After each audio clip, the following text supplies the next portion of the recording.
Hello everyone, welcome to Nilakutti channel. இன்றைக்கி என்ன பார்க்க போகிறோன்னா, ஒரு டிஐஎம்எல் விளாக் வீடியோ தான் பார்க்க போகிறோங்க. இந்த வீடியோ காலையிலேருந்து நைட்டு வரைக்கும் எடுத்திருக்கேன். இப்போ காலையில் சமையல் செஞ்சுக்கிட்டு இருக்கேன். மண் சட்டியிலேயே செஞ்சிடலாம் அப்படின்னு சொல்லிட்டு பருப்பு குழம்பு தான் பார்த்திங்கன்னா வச்சுக்கிட்டு இருக்கேன். சந்தையிலேருந்து பாலக்கீரை வாங்கிட்டு வந்திருந்தேன். நான் நிறைய முறை பாலக்கீரை பார்த்துருக்கேன், ஆனால் வாங்கினதே கிடையாது, செஞ்சதும் கிடையாது. இப்போ தான் ஃபஸ்ட் டைம் பார்த்திங்கன்னா செய்கிறேன், ட்ரை பண்ணி பார்க்கலாம் அப்படிங்கிறதுக்காக பாலக்கீரையும் பருப்பும் போட்டு கூட்டு மாதிரி வைப்போம் பார்த்தீங்களா, அது போல் வச்சிடலாம் அப்படின்ட்டு வச்சேன். இந்த ரெசிபி நார்மலாக தான் செஞ்சேன், எப்போவும் செய்வாங்க இல்லைங்களா. பருப்பை வேக வச்சுட்டு வெங்காயம் மிளகாய் எல்லாம் தாளித்து விட்டு கீரையும் அது கூடயே போட்டு நல்லா வெந்ததையும் வேக வச்ச அந்த பருப்பை எடுத்து ஊற்றி நல்லா கடைஞ்சி விட்டுட்டா போதும். பருப்பு கீரை கூட்டு பார்த்திங்கன்னா நல்லா டேஸ்டியாக ரெடி ஆகிடும். எல்லா வகையான கீரையுமே இதுக்கு போடலாம். தண்டு கீரை, சிறுகீரை, அரைக்கீரை அப்படின்னு எல்லா வகையான கீரையுமே போடலாம். மெயினாக பார்த்திங்கன்னா 2-3 கீரை சேர்ந்து போட்டு செஞ்சோம்னா டேஸ்ட் இன்னுமே சூப்பராக இருக்கும். பருப்பு 2ஆக நான் பிரித்து எடுத்து வச்சிட்டேன். கொஞ்சம் அதிகமாக தான் வேக வச்சுருந்தேன். இந்த பருப்பும் கீரையும் போட்ட கூட்டுக்கு பார்த்திங்கன்னா பாதியை வச்சுக்கலாம், மீதி உப்பு பருப்பு மாதிரி கடைஞ்சிக்கலாம் அப்படின்ட்டு அதுக்கு பாதி பருப்பு எடுத்து வச்சுட்டேன். அந்த பருப்பு தண்ணியை இருத்து வச்சு ரசமாகவும் வச்சிடலான்ட்டு அதுக்கும் அந்த பருப்பு தண்ணி எடுத்து வச்சுட்டேன். அந்த சைடில் உப்பு பருப்புக்கு எல்லாம் தேவையானதெல்லாம் போட்டு மிக்ஸ் பண்ணிட்டேன். உப்பு, பருப்பு, தக்காளி வேக வச்சது இவ்வளோ தான் போட்டிருக்கேன். இங்கே பார்த்திங்கன்னா கீரையோடு சேர்த்து நல்லா மிக்ஸ் பண்ணி வச்சாச்சு. இந்த ரெண்டுக்குமே சேர்ந்தாப்பில் ஒரே தாளிப்பு கொடுத்துடலாம். பருப்பு குழம்பு குட்டீஸ்கில்ல கொஞ்சம் பெரியவங்களுக்கும் கூட பிடிக்காது. பருப்புனாவே வெறுப்பு அப்படிங்கிற மாதிரி இருக்கும். அதுக்கு பார்த்திங்கன்னா வெறுமனையாக எப்போவுமே பருப்பு சாம்பார் வைக்காமல் இது போல் பருப்பு கூட கூட்டெல்லாம் வைக்கும் பொழுது இல்லை சாம்பார் வைக்கும் பொழுதும் கொஞ்சமாக பருப்பு அதிகமாக வேக வச்சுக்கோங்க. ஒரு 1/2 டம்ளர் அளவுக்கு வேக வச்சுட்டு அதை எடுத்து தனியாக உப்பு போட்டு கடைஞ்சி வச்சுட்டு அது கூடயே பார்த்திங்கன்னா இந்த தாளிப்பு வடகம், வெங்காயம், மிளகா, கருவேப்பிலை, கொஞ்சமாக சீரகம், மிளகு, பூண்டு இதெல்லாமே தட்டி போட்டு உப்பு பருப்பாட்டை செஞ்சு கொடுத்துட்டோம்னா அந்த டேஸ்ட் பார்த்திங்கன்னா செம்ம சூப்பராக இருக்கும். எங்கள் வீட்டு குட்டீஸ் எல்லாம் பார்த்திங்கன்னா காய் போட்ட பருப்பை விட இந்த உப்பு பருப்பு லைக் பண்ணி சாப்பிட்டுப்பாங்க. ஒரே தாளிப்பாக தாளித்து அந்த கீரையும் பருப்பு கடைஞ்சதுக்கும் ப்ளஸ் அது இல்லாத உப்பு பருப்பு ரெண்டுக்குமே சேர்த்து பார்த்திங்கன்னா எடுத்து வச்சுட்டேன். 2 சமையல் ஒரே நேரத்தில் டக்குன்னு ரெடி ஆயிடுச்சு. இதோடையே போதுன்னு தான் இருந்தேன், ஆனால் பாலக்கீரை கொஞ்சம் அதிகமாகவே இருந்தது. இதை வச்சு என்னடா செய்யலாம், நம்மளே ஃபஸ்ட் டைம் வாங்கிட்டு வந்தமேனு யோசிச்சுக்கிட்டு இருந்தேன். அதுக்கப்புறம் தான் யூடியூப்பில் பாலக்கீரை ரெசிபீஸ்னு பார்க்கும் பொழுது பாலக்கீரையை வச்சு ஒரு தொக்கு செஞ்சுருந்தாங்க. நானும் அந்த பாலக்கீரை தொக்கு ரெசிபி ட்ரை பண்ணேன். டேஸ்ட்டு சூப்பராக இருந்தது. வாங்க எப்படி செய்யாதுன்னு பார்க்கலாம். ரொம்பவே ஈஸி தானுங்க. ஒரு மிக்ஸி ஜார் எடுத்துகிட்டு அதில் மீடியம் சைஸ் பெரிய வெங்காயம் போட்டுக்கலாம். அது கூடயே பார்த்திங்கன்னா பூண்டு ஒரு 10 பழவுக்கு கொஞ்சம் அதிகமாகவே போட்டுக்கலாம். இந்த தொக்கு 1 வாரம் வரைக்கும் நீங்கள் ஸ்டோர் பண்ணி வச்சு சாப்பிட்டுக்கலாம், கெட்டு போகாது. அது கூடயே பார்த்திங்கன்னா 2 சின்ன சின்ன மீடியம் சைஸ் அளவுக்கு தக்காளி, கொஞ்சமாக மஞ்சப்பொடி, மிளகாய்த்தூள் உங்களோட காரத்துக்கு தேவையான அளவுக்கு மிளகாய்த்தூள், அது கூடயே பார்த்திங்கன்னா 1 ஸ்பூன் அளவுக்கு மல்லித்தூள், இது எல்லாமே சேர்த்து கொஞ்சமாக தண்ணி ஊற்றி நல்லா ஃபைன் பேஸ்ட்டாக அரைச்சி எடுத்துக்கோங்க. உப்பு இது கூடயே போடுறனாலும் போட்டுக்கலாம் அரைக்கிறதுக்கு, அப்படி இல்லைன்னா நீங்கள் குழம்புலையும் கூட போட்டுக்கலாம். இது எல்லாம் அரைச்சி வச்சுட்டாவே மேக்ஸிமம் சமையல் முடிஞ்சுது. எண்ணெய் கொஞ்சம் அதிகமாக சேர்த்துக்கோங்க, ஏன்னா அது தொக்குள்ள 1 வாரம் வரைக்கும் ஸ்டோர் பண்ணி வைக்கிறோம் இல்லைங்களா, அதனால் கொஞ்சம் எண்ணெய் அதிகமாக இருந்தால் தான் நல்லாயிருக்கும்.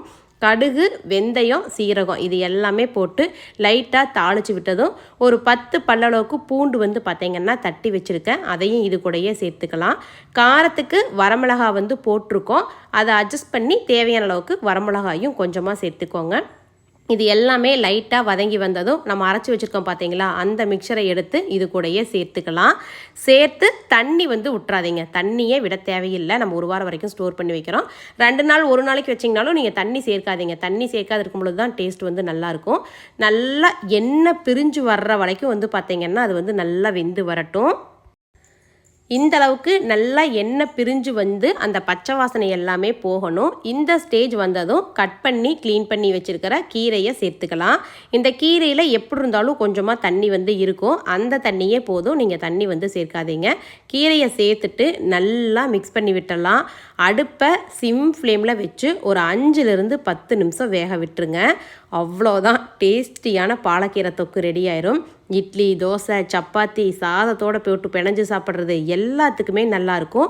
லாஸ்ட்டாக பார்த்திங்கன்னா கொஞ்சமாக ரொம்ப கம்மியாக நான் ரசத்துக்கு அரைச்சி வச்ச புளியில் கொஞ்சோண்டு புளி சேர்த்துருக்கேன். இதில் புளி தண்ணி சேர்த்துருக்கேன் கொஞ்சமாக, ஒரு 1/4 டம்ளருக்கும் கம்மியாக தான் வந்து சேர்த்துருக்கேன். இது அப்படியே ஒரு 10 நிமிஷம் வந்து பார்த்திங்கன்னா நல்லா கொதிக்க விட்டுறலாம். கொதித்து ரொம்ப சுண்டி போய் எண்ணெய் எல்லாம் பிரிஞ்சு வந்து இப்படி நிற்கணும். இந்த ஸ்டேஜ் வந்ததையும் அடுப்பு ஆஃப் பண்ணிடுங்க. ஒரு கிளாஸ் கண்டெய்னரில் ஒரு பாத்திரத்தில் போட்டு ஃப்ரிட்ஜில் வச்சுட்டிங்கன்னா 1 வாரம் வரைக்கும் வச்சு சாப்பிட்லாம். நிஜமாகவே நல்லா இருந்தது. ட்ரை பண்ணி பாருங்கள் ஒரு முறை பாலக்கீரை வாங்கினீங்கன்னா. வாங்க இன்றைக்கி என்னென்ன செஞ்சேன்னு பார்த்துடலாம். பாலக்கீரையும் பருப்பும் போட்ட ஒரு கூட்டு வந்து வச்சுருக்கேன். சுட சுட சாதம், அது கூடயே வந்து பார்த்திங்கன்னா பாலக்கீரை தொக்கு, பருப்பு வந்து கொஞ்சமாக எடுத்து வச்சுருந்தோம் இல்லைங்களா, அதில் உப்பு பருப்பு கடைஞ்சோம் இல்லைங்களா, அந்த உப்பு பருப்பு இருக்குது. குட்டீஸ்க்கு வந்து நெய் வேணும்னா நெய் ஊற்றி சாப்பிட கொடுத்துடலாம். அப்படியே இந்த சைடில் ரசம், பருப்பு ரசம் வந்து வச்சுட்டேன். தயிர் உர ஊற்றி வச்சது இருக்குது. பொரியல் எங்கடா காணோன்னு பார்க்குறீங்களா? பொரியல் வந்து பார்த்திங்கன்னா பீட்ரூட் தான் அதிகமாக இருந்தது வீட்டில். ஒரு 4-5 காய்க்கு மேலேயே கடந்தது. சரி, அதில் ஒரு 2 காய் போட்டு பீட்ரூட் பொரியல் வந்து செஞ்சிடலான்னு பீட்ரூட் பொரியல் செஞ்சாச்சு. இன்றைக்கி சமையல் ரொம்ப நேரமாகவே முடிச்சுட்டேன். ஏன்னா மணி ஹரி தான் நம்ம வீட்டில் தான் இருக்காங்க. மகத்து குட்டி பையனும் பார்த்திங்கன்னா நம்ம வீட்டில் தான் இருக்கான். அதனால் காலையில் நேரமாகவே சமையல் முடிச்சாச்சு. மணி ஹரிதாவும் குட்டி பையனை விட்டுட்டு ஹாஸ்பிட்டல் கிளம்புறாங்க. அதனால் வந்து பார்த்திங்கன்னா நான் கொஞ்சம் நேரமாக வேலையெல்லாம் செஞ்சு முடிச்சிட்டா தம்பியை வந்து வச்சுக்கிட்டு இருக்கலாங்கிறதுக்காக நேரமாகவே முடிச்சிட்டேன் சமையலை. இந்த வாரம் நமக்கு அகோராலேருந்து என்ன ப்ராடக்ட் சென்ட் பண்ணியிருக்காங்கன்னு பார்த்தீங்கன்னா எலக்ட்ரிக் ஸ்பின் மாப்பு தான் வந்து சென்ட் பண்ணியிருக்காங்க. இது கூடயே என்னென்ன வருதுன்னு பார்த்தீங்கன்னா main unit, extension tube, handle, 2 extra mopping பண்ணுற அந்த பேட் வந்து கொடுத்துருக்காங்க. அந்த பேடை எடுக்கிறதும் வைக்கிறதும் ரொம்பவே ஈஸி தான். நம்ம க்ளீன் பண்ணிவிட்டு எடுத்து மிஷினில் போட்டு வாஷ் பண்ணணுன்னா வாஷ் பண்ணிக்கலாம். வாரண்டி கார்டு, மெஷரிங் கப்பு, ஒரு மேனுவல் வந்து கொடுத்துருக்காங்க. அது கூடயே ஏசி அடாப்டர் வந்து பார்த்தீங்கன்னா கொடுத்துருக்காங்க. இந்த மாப்பை நம்ம 180 டிகிரி வரைக்கும் வந்து பார்த்திங்கன்னா ரொட்டேட் பண்ணிக்கலாம். நார்மலான மாப்பில் நம்ம என்ன பண்ணுவோம், தண்ணியில் வந்து நனைச்சிட்டு கையில் வந்து புழிஞ்சுக்கிட்டு இருப்போம் இல்லைங்களா, இதில் அந்த மாதிரியான எதுவுமே கிடையாது. இதுலேயே வாட்டர் வந்து ஸ்ப்ரே பண்ணி ரொம்ப ஈஸியாக வீடு வந்து தொடச்சிரும். ஹேண்டில் பண்ணுறதுமே ரொம்ப ஈஸி தான். அந்த ஹேண்டிலையும் எக்ஸ்டென்ஷன் டியூபையும் எடுத்து அப்படியே உள்ளே வந்து ஃபிட் பண்ணிக்கலாம். இதுலேயே வந்து பார்த்திங்கன்னா ஒரு சின்ன ஒயர் கனெக்ஷன் மாதிரி வருது. அது ஹேண்டில் பண்ணுறதும் லைட்டாக வச்சு ப்ரெஸ் பண்ணாவே ஈஸியாக வந்து ஃபிட் ஆகிடுது. இந்த மெயின் யூனிட்டில் வந்து பார்த்திங்கன்னா 2 மாப்பிங் பேட் வந்து பார்த்திங்கன்னா கொடுத்துருக்காங்க. அது இல்லாமல் இன்னும் 2 எக்ஸ்ட்ரா இருக்குது. எல்இடி லைட்டோட வந்து வருதுங்க. வாட்டர் ஸ்ப்ரே பண்ணுற நாசிலும் கீழே வந்து கொடுத்துருக்காங்க. மேலே வந்து ஜஸ்ட் அந்த பவர் ஆன் பட்டனை ஆன் பண்ணிட்டோம்னா மாப் வந்து நல்லா ரொட்டேட் பண்ணி clockwise anticlockwise சுற்றி நல்லா ரொட்டேட் பண்ணுது. இங்கே வந்து பார்த்திங்கன்னா எல்இடி லைட்டும் வந்து எரியுது. 175 ml வாட்டர் வந்து பார்த்திங்கன்னா அந்த கப்பில், மெஷரிங் கப்பில் வந்து அளந்து நம்ம வாட்டர் வந்து ஊற்றிக்கலாம். ஊற்றிட்டு வாட்டர் வந்து ஸ்ப்ரே பண்ணுறதுக்கு ஜஸ்ட் அந்த மேலே இருக்கிற அந்த ஸ்ப்ரே பட்டன் அமுத்துனாவே போதும். தண்ணி வந்து அப்படியே மாப் வந்து போட்டுருது. விடாப்பிடியான கரையாலாம் இருந்ததுன்னா அப்படியே தண்ணி வந்து மாப் போட்டோம்னா ரொம்ப சூப்பராக க்ளீன் ஆகும் இல்லைங்களா, அது போலயே நல்லா செம்மையாக க்ளீன் பண்ணி கொடுக்குது. வாட்டர் ஸ்ப்ரே ஆகிறது நீங்கள் பார்த்தீங்கன்னாவே நல்லாவே தெரியும். நார்மல் மாப்பில் வந்து பார்த்திங்கன்னா தண்ணி தொட்டு துடைக்கணும், கையில் எடுத்து புழிஞ்சுக்கிட்டு இருக்கணும், அந்த மாதிரியெல்லாம் இதில் எதுவுமே இல்லை. சூப்பராக க்ளீன் ஆகிடுது. இன்பில்டாக மோட்டர்ஸ் வந்து பார்த்திங்கன்னா கொடுத்துருக்காங்க. வாட்டர் டேங்க்கும் வந்து வாட்டர் ஸ்ப்ரே இதெல்லாமே வந்து இருக்குது. இது வந்து க்ளீன் பண்ணி முடிச்சதுக்கப்புறம் அந்த மாப்பிங் பேடை வந்து எடுத்து நம்ம மிஷினில் போட்டும் கூட சூப்பராக க்ளீன் பண்ணிக்கலாம்.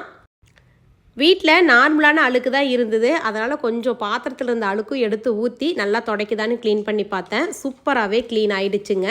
ஒரு டைம் நம்ம சார்ஜ் வந்து போட்டுட்டோம்னா 60 நிமிஷம் யூஸ் பண்ணிக்கலாம். அதாவது 1 மணி நேரம் நம்ம வந்து பார்த்திங்கன்னா க்ளீனிங் பர்பஸ்க்காக யூஸ் பண்ணிக்கலாம். 180 டிகிரி வரைக்கும் நல்லா ரொட்டேட் பண்ணிக்கலாம். சோஃபா கடையில், பெட்டு கடையில், சேர் கடையில எல்லாம் விட்டு க்ளீன் பண்ணனாலும் நல்லா ஈஸியாக க்ளீன் பண்ணிக்கலாம் இந்த மாப் வச்சு. அகாராவோட இந்த எலக்ட்ரிக் ஸ்பின் மாப் நான் அமேசான்லேருந்து ஆர்டர் பண்ணியிருந்தேன். அமேசான் பர்ச்சேஸ் லிங்க் கீழே தர்றேன். உங்களுக்கும் தேவைன்னா வாங்கிக்கோங்க. காலையில் சாப்பாடு எல்லோரும் சாப்பிட்டு முடிச்சாச்சு. இங்கே பாருங்கள், மணி வந்துட்டானா போதும் நம்ம ஜாக்குக்கு ரொம்பவே இதாகிடும். நடு வீட்டுக்குள்ளேயே வருவான், அவன் கூடயே படுத்திருப்பான். பாருங்க, நான் மட்டும் தலைவாணி வச்சு படுத்தா போதாது, ஜாக்குக்கும் தலைவாணி வேணும்னு சொல்லி ஜாக்குக்கும் தலைவாணி எடுத்து வச்சுருக்கான் பாருங்க. மணி இப்படி தான் பண்ணுவான். குட்டி பையன் மணியே பார்த்துக்கிட்டான். நானும் ஹரிதாவும் பார்த்தீங்கன்னா சண்டையில் இறங்கியாச்சு. எத்தனை நாளைக்கு சமாதானமாகவே இருக்கலாம், வாடி 2 பேரும் சண்டை போடலான்னு சொல்லிட்டு சண்டை போட ஆரம்பிச்சிட்டோம். எதுக்காக இந்த சண்டைன்னு பார்த்தீங்கன்னா, இப்போ மணியும் ஹரிதாவும் ஒரு நார்மல் செக்கப்புக்காக ஹாஸ்பிட்டல் வந்து போகிறாங்க. குட்டி பையனை கூட்டிக்கிட்டே போகிறேங்கிறாங்க. எப்படிங்க கூட்டிகிட்டு போக முடியும்? எங்கள் அம்மா வீட்டிலேருந்தே ஈரோடு வந்து பார்த்தீங்கன்னா ஒரு 15 கிலோமீட்டர் வரும். எங்கள் வீட்டிலேருந்து இன்னுமே தூரம். இவ்வளோ தூரத்தில் கூட்டிகிட்டு போயிட்டு திரும்ப வந்துக்கிட்டு கஷ்டப்பட்டுட்டு தான் இருக்கணும். ஒன்றும் வேண்டாம், பையனை நான் பார்த்துக்கிறேன், நீங்கள் 2 பேர் மட்டும் போயிட்டு வாங்கன்னு சொன்னேன். அவன் பால் கேட்டு அழுவானுங்க நீ அப்படின்னா, அதெல்லாம் ஒன்றும் அழுக மாட்டான், நானே பார்த்துக்கிறேன், நீ கிளம்பு அப்படின்னு சொல்லியாச்சு. சரி ஓகேன்ட்டு அவங்களும் விட்டுட்டு கிளம்பிட்டாங்க. அம்மாவும் அப்பாவும் கிளம்பும்போது அழுவானோ அப்படிங்கிறதெல்லாம் எங்களுக்கு வந்து டவுட் இருந்தது. சரி பார்ப்போம் என்ன தான் பண்ணுவான்னு அப்படின்னு பார்த்தோம். ஆனால் அவனுக்கு அதெல்லாம் வந்து பார்த்திங்கன்னா புரியலை. எப்படி சொல்கிறது, அவங்க நம்மளை விட்டுட்டு போகிறாங்க, நம்ம இங்கே தான் இருக்க போகிறோம் அத்தை வீட்டில் அப்படிங்கிற மாதிரியெல்லாம் அவனுக்கு வந்து புரியலை. இன்னும் அந்தளவுக்கு சாருக்கு வந்து பார்த்திங்கன்னா விவரம் வரல, 10 மாதம் தானே ஆகுது. அதனால் வந்து பார்த்திங்கன்னா அதெல்லாம் புரியல. ஓகே அப்படின்ட்டு அவனும் வந்து டாட்டா கொடுத்துட்டு பேன்னு இப்படியே பார்த்துக்கிட்டு இருந்தான். அப்பா அவங்களையும் போக சொல்லிவிட்டு நாங்களே இன்றைக்கி ஃபுல் டே குட்டி பையனை பார்த்துக்கலான்னு பிளான் பண்ணியாச்சு. நல்லா வீரப்பா வசனமெல்லாம் பேசிட்டேன், நீ போடி பையனை நான் பார்த்துக்கிறேன்னு. ஆனால் எனக்கு அதுக்கப்புறம் பார்த்திங்கன்னா ஒருவேளை அழுவானோ வச்சு சமாளிச்சிருவோமோ அப்படிங்கிற மாதிரி தோண ஆரம்பிச்சிருச்சு. நானெல்லாம் வந்து பார்த்திங்கன்னா பாப்பா 2 பேரும் பிறந்தப்ப அம்மாட்ட விட்டுட்டு நான் வந்து போயிருக்கேன் வெளியிலெல்லாம். அம்மா வந்து பார்த்துருக்காங்க. சரி இப்படி நம்ம அம்மாவும் இப்படி தானே பார்த்துக்கிட்டாங்க, நம்மளாம் விட்டுட்டு போனோமில்ல, அப்போல்லாம் அழுதாலும் பார்த்துப்பாங்கல்ல, சரி அந்த மாதிரி அழுதாலும் நம்மளும் சமாளிச்சிடலாம் அப்படிங்கிற மாதிரி ஒரு கான்ஃபிடென்ட் வந்துருச்சு. நான் மட்டும் இல்லை, பாப்பா 2 பேரும் இருக்காங்க. அவங்க 2 பேரும் இருந்தாங்கன்னாவே மேக்ஸிமம் வந்து கம்முன்னு இருந்துப்பான் குட்டி பையன். அப்படியே குட்டி பாப்பா வந்து பார்த்திங்கன்னா டிவி போட்டு டிவி பார்த்துட்ருக்கா, சுட்டியோ ஏதோ பொம்மை பார்த்துட்ருக்கா. இவனை வந்து பாயில் போட்டு விட்டுட்டு சுற்றியும் பொம்மையெல்லாம் பரப்பி விட்டுட்டோம். அந்த பொம்மையெல்லாம் எடுத்து கையில் கொடுத்தாவே போதும், கையில் வச்சுட்டே விளையாண்டுட்ருப்பார் சாரு. துணியெல்லாம் மடித்து வச்சது மட்டும் பெட்டில் இருக்குது, அதெல்லாம் எடுத்து வைக்கணும். மற்றபடி வீட்டில் வேலை வந்து பார்த்திங்கன்னா எல்லா வேலையுமே செஞ்சாச்சு. ஏன்னா நான் விட்டுட்டு போங்கன்னு சொன்னங்காட்டியே இவனை வச்சுக்கிட்டு வேலை செய்ய முடியாது இல்லைங்களா, ஆல்ரெடி எல்லா வேலையும் செஞ்சு வச்சுக்கலான்னு சொல்லிவிட்டு எல்லா வேலையும் செஞ்சுட்டேன். ஒரு பொம்மையை கீழே போட்டானா இன்னொரு பொம்மையை கையில் கொடுத்தோம்னா அதை வச்சுக்கிட்டு அப்படியே வந்து விளையாடுவான், கம்முன்னு தான் இருக்கான். மணி தான் வந்து பார்த்திங்கன்னா ஜாக்கை கோயம்புத்தூர்லேருந்து எடுத்துக்கிட்டே வந்தான். அதனால் மணி வந்துட்டாவே அவனுக்கு அவ்வளோ இதாக இருக்கும். குட்டி பையனை இப்படி பார்க்குறது, நான் கூட மணிகிட்ட கேட்டேன், ஏன்டா குட்டி பையனை பார்க்குறானே இவன் என்னன்னு நினைப்பான் அப்படின்னு. அதெல்லாம் நாய்க்கு வந்து புரிஞ்சுப்பான், இது வந்து நம்ம தம்பி அப்படிங்கிற மாதிரி புரிஞ்சுப்பான் அப்படின்னு மணி சொன்னான். அதே மாதிரி தான் அவனையும் புரிஞ்சுக்கிட்டு அப்படியே பத்திரமா பார்த்துக்கிறாரு நம்ம ஜாக்கு. குட்டி பையனுக்கு இன்றைக்கி என்ன சாப்பாடு கொடுக்க போகிறோன்னா, இதில் வந்து சாமை, குதிரைவாளி, தெனை, வரகு அந்த அரிசியெல்லாம் இருக்கும் இல்லைங்களா, அதில் ஏதாவது ஒரு அரிசி வந்து ஒரு 1/4 டம்ளர் 1/2 டம்ளர் அளவுக்கு குக்கரில் போட்டுருவோம். அது கூட எந்த காய்கறி வேணாலும், கேரட்டு, பீன்ஸு, கத்திரிக்காய், முருங்கைக்காய், எந்த காய்கறி முள்ளங்கி எந்த காய்கறி வீட்டில் இருக்கோ அந்த காய்கறி வந்து பார்த்திங்கன்னா அது கூடயே போட்டு கொஞ்சமாக மஞ்சள் தூளும் உப்பும் போட்டு அது கூடயே ஒரு 2 பூண்டு போட்டு குக்கரில் ஒரு விசில் விட்டு தம்பிக்கு வந்து பார்த்திங்கன்னா நாங்கள் கொடுத்துக்கிட்டு இருக்கோம். இப்போ வந்து 10 மாதம் ஆயிடுச்சு. சாப்பாடு வந்து பார்த்திங்கன்னா கொடுக்கலாம். அந்த சாப்பாடே வெறும் ஒயிட் ரைஸாக கொடுக்காம சிறுதானியமாக கொடுக்கலாம் அப்படிங்கிறதுக்காக இந்த சாமை, குதிரைவாளி, வரகு இதெல்லாம் நாங்கள் வந்து சேர்த்திக்கிட்டு இருக்கோம். 8 மாதத்துலேருந்தே பார்த்திங்கன்னா குழந்தைங்களுக்கு ஃபுட்டு வந்து கொடுக்கலான்னு சொல்லுவாங்க. ஃபஸ்ட்டு ராய்க்குள் கொடுத்து பாருங்கள், அது எல்லாமே செட் ஆகிடுச்சு அப்படின்னா அப்படியே அப்கிரேட் பண்ணி இந்த மாதிரி ஐட்டம்ஸ் எல்லாம் கொடுக்குறது பாருங்கள். குக்கரில் ஃபஸ்ட்டே வேக வச்சுட்டோம், எடுத்து வச்சுருக்கோம். அது வந்து பார்த்திங்கன்னா அப்படியே கொடுத்தா அவனால் மென்று சாப்பிட முடியாது, பல்லு இல்லை. அதனால் வந்து பார்த்திங்கன்னா நான் மிக்சியில் போட்டு ஒரு அடி விட்டுட்டு அப்புறம் அதை வந்து கூழ் மாதிரி செஞ்சு அதை தான் வந்து எடுத்து கொடுத்துட்ருக்கோம். ஸ்டார்டிங்கில் பிடிக்கவே இல்லை, எனத்தையோ கொடுக்குறாளுங்க இவளுக ஐயா அப்படிங்கிற மாதிரி வேனு துப்புனா, அப்புறம் அப்படியே வந்து பார்த்திங்கன்னா லைட்டாக கொடுத்துக்கிட்டே இருக்குங்காட்டி கொஞ்சம் பிடிச்சிக்கிட்டாட்ருக்குது. இப்போல்லாம் வந்து பார்த்திங்கன்னா கொஞ்சம் லைக் பண்ணி சாப்பிட்டுக்கிறான். ஒரு நேரம் காலையில் அல்லது மதியம் அந்த டைமில் வந்து பார்த்திங்கன்னா இந்த மாதிரி ஃபுட்டு ஒரு நேரம் வந்து கொடுக்குறோம். அப்புறம் ஒரு நேரம் வந்து பார்த்திங்கன்னா காய்கறி, சக்கரவள்ளி கிழங்கு, ஏதாவது வந்து ஃப்ரூட்ஸு அந்த மாதிரி ஏதாவது வேக வச்சு கொடுக்குறது. இன்னொரு நேரம் வந்து பார்த்திங்கன்னா ராய்க்கூழ் அந்த மாதிரி வந்து கொடுத்துட்ருக்கோம். ஒன்றையே கொடுக்காம ஒரு 2-3 தான் மாற்றி மாற்றி கொடுக்கும் பொழுது குழந்தைங்களுக்கு டேஸ்ட்டும் வந்து பார்த்திங்கன்னா கம்முன்னு சாப்பிடுவாங்க. ஒன்றையே கொடுத்துக்கிட்டு இருந்தோம்னா ஒரு மாதிரி மாத்தானாட்ட போயிடும், சாப்பிட முடியாத போகும் சொல்லுவாங்க பார்த்தீங்களா, அந்த மாதிரி தகட்டின மாதிரி போயிடும். அதனால் வந்து பார்த்திங்கன்னா இது போல் மாற்றி மாற்றி கொடுத்துட்ருக்கோம். கொஞ்ச நேரம் டிவி பார்த்தான், அப்புறம் விளையாண்டுக்கிட்டு இருந்தான் கொஞ்ச நேரம். அப்புறம் பார்த்தீங்கன்னா சாப்பாடு கொடுத்தோம், சாப்பிட்டாச்சு. சாப்பிட்டதுக்கப்புறம் குளிச்சு விட்டு ட்ரெஸ் எல்லாம் மாற்றி விட்டுட்டோம். அழுவானா அழுவானான்னு லைட்டாக ஒரு கருக்கு நேரு தான் இருந்தது எனக்கு. ஆனால் சன்சி வந்து பார்த்தீங்கன்னா அதெல்லாம் அழுகுமாண்டா, நானே பார்த்துக்குவேன் போங்க அப்படின்னு சொல்லிட்டு பார்த்தீங்கன்னா அவளே பார்த்துக்கிறா. உள்ளே கொண்டுட்டு வந்து போட்டு உள்ளே வந்து படுத்துக்கிட்டா. ஜாலியாக இருக்கிறான் பாருங்க. எங்கிட்ட இருக்கிறத விட சன்சி சுகஸ்திட்டு இருக்கும் பொழுது ரொம்பவே கம்ஃபர்டபுளாக இருக்கிறான் அவன். அவங்க 2 பேரும் சின்ன பிள்ளைங்களா போச்சா, விளையாட்டெல்லாம் காமிக்கிறாங்களா, அதனால் சிரிச்சுக்கிட்டு அவங்க கூட நல்லா ஜாலியாக இருக்கிறாரு. அப்படியே தூக்கம் சொக்க ஆரம்பிச்சிருச்சு. அவங்க அம்மா இருந்தால் பால் கொடுத்துட்டே தூங்க வைப்பா. அப்போ அவங்க அம்மாவும் இல்லையா, எப்படா இவனை தூங்க வைக்கிறதுன்னு யோசிச்சுட்டே இருந்தேன். தொட்டலில் போட்டு ஆட்டி தூங்க வைப்ப இல்லைங்களா, அந்த பழக்கம் இல்லை. தொட்டலில் போடுறதே கிடையாது. ஹரிதா கிட்ட வச்சே பழக்கியாச்சு. நாங்களும் அப்படி தான் வந்து பழக்கவே சொன்னோம். இப்போ எப்படி தூங்க வைக்கிறதுன்னு கொஞ்சம் யோசனையாக போச்சு. சரி, இந்த தூரியில் கொண்டு வந்து போட்டால் எப்பவுமே கம்முன்னு இருப்பான். தூரியில் கொண்டு வந்து போட்டுட்டு சன்சி அப்படியே லைட்டாக ஆட்டி விட்டுக்கிட்டே இருந்தா. ஒரு 5 நிமிஷம் ஆட்டி விட்டதும் போதும் நல்லா தூங்க ஆரம்பிச்சிட்டான். அவங்க அம்மாட்ட பால் குடிச்சிக்கிட்டு இருந்தான். ஒரு 2 தடவையாக என்னமோ தூங்குவான். நாங்கள் காலையிலிருந்து தூங்க வைக்கவே இல்லையா, ஒரே ஒரு டைம் தான் அவள் சாப்பாடு ஊட்டினதையும் இப்படின்னு படுத்து ஆட்டங்காட்டியுமே வந்து பார்த்திங்கன்னா நல்லா தூங்கிட்டாரு. சரி ஓகே தூங்கட்டும் அப்படின்னு சொல்லிட்டு தூங்க வச்சுட்டு அப்பா வந்து இருந்தாங்க. அப்பாட்ட தம்பியை விட்டுட்டு நான் வந்து பார்த்திங்கன்னா பாப்பா 2 பேத்தையும் கூட்டிகிட்டு புக்கு வாங்குறதுக்காக ஸ்கூலுக்கு வந்து கிளம்பிட்டேன். எப்படி இருந்தாலும் வீடு வந்து பார்த்திங்கன்னா ஸ்கூல்லேருந்து ஒரு 5 நிமிஷம் கூட ஆகாது. போனோம்னா டக்குன்னு புக்கு வாங்கிட்டு வந்துடலாம். அவன் தூங்குறப்ப வந்து நான் போயிட்டு வந்துடலாம் அப்படிங்கிறதுக்காக நாங்கள் 3 பேரும் கிளம்பிட்டோம். கரெக்டாக போயிட்டு ஒரு 1/4 மணி நேரத்துலேயே வந்து பார்த்திங்கன்னா புக்கு எல்லாமே வாங்கிட்டு வந்துட்டோம். நாங்கள் வரும் பொழுதே முழிச்சிட்டான். அவங்க அம்மா இருந்தாலும் அப்படியே லைட்டாக முழிச்சா கூட பால் கொடுத்தோம்னா அப்படியே தூங்கிப்பான். அவங்க அம்மா இல்லாதங்காட்டி ஒரு 1/4 மணி நேரம் 1/2 மணி நேரம் தூங்கியிருப்பான்னு நினைக்கிறேங்க. அவ்வளோதான், எழுந்துட்டான். எங்கடா அந்த குழந்தைய தூக்கி மடியில் வைக்காமல் இந்த குழந்தைய தூக்கி மடியில் வச்சுருக்கிறது தானே நீங்கள் எல்லாம் பார்க்குறீங்க. ஸ்கூலுக்கு போயிட்டு வந்ததும் ஒரு சம்பவம், பெரிய சம்பவமாக ஒரு சம்பவம் நடந்துருச்சு. அதனால் வந்து பார்த்திங்கன்னா சன்சிகா போட்டு திட்டி அந்த பிள்ளைய சுகஸ்திகாவை. அதனால் சுகஸ்தி பார்த்திங்கன்னா அழுதுட்டு வந்துட்டு என் மடியில் படுத்துக்குச்சு. ஏன் திட்டினான்னு பார்த்திங்கன்னா சன்சி சுகஸ்தி ஸ்கூலில் வந்து எப்படி படிக்கிறாங்களோ அதை வச்சு கிரேடு வந்து பார்த்திங்கன்னா பிரிப்பாங்க. எல்கேஜி யூகேஜி ஃபஸ்ட் ஸ்டாண்டர்ட் மெயினாக எப்படின்னு பார்த்தீங்கன்னா யூகேஜி ஃபஸ்ட் ஸ்டாண்டர்டில் எப்படி படிக்கிறாங்களோ அதை வச்சு கிளாஸ் வந்து பிரித்து போடுவாங்க. நல்லா படித்தோம்னா சிபிஎஸ்சியில் போடுவாங்க, அப்புறம் மெட்ரிக், அப்புறம் ஸ்டேட் போர்டு அப்படிங்கிற மாதிரி வந்து போடுவாங்க. சன்சி வந்து பார்த்திங்கன்னா அவங்க எல்லாத்துக்குமே தெரியும், ஸ்டார்டிங்கிலேருந்து நல்லா படிப்பா. சிபிஎஸ்சி சிலபஸில் தான் அவள் வந்து படிச்சுட்ருக்கா. சுகஸ்தி இப்போ தான் செகண்ட் போகிறா இல்லைங்களா. எங்களுக்கே ஒரே எக்ஸைட்மெண்ட்டாக இருந்தது. அங்கே போயிட்டு அவளை என்ன செக்ஷனில் போட்டிருப்பாங்கன்னு பார்க்கலான்ட்டு போனால் மேடம் சிபிஎஸ்சி இல்லை, மெட்ரிக்கும் இல்லை, ஸ்டேட் போர்டு. அச்சோ எங்கடா இந்தளவுக்கு படிக்காத போயிட்டாளா அப்படின்னு எனக்கே ஃபீல் ஆச்சு. சன்சிக்கு செம்ம கடுப்பாயிடுச்சு. ஸ்டேட் போர்டு படித்தாலும் ஓகே, இருந்தாலும் படிக்க மாட்டேயா நீ, நல்லா ஸ்டேட் போர்டில் கொண்டாந்து போட்டிருக்கிறாங்க, படித்தா தானே சிபிஎஸ்சிலாம் போடுவாங்க அப்படிங்கிற மாதிரி சுகஸ்தியை பிடிச்சி திட்டிகிட்டே இருந்தா. அதுக்கு சுகஸ்தி ஒரே ஒரு பதில் சொன்னா, எனக்கு செவ சிரிப்பாக படிச்சு.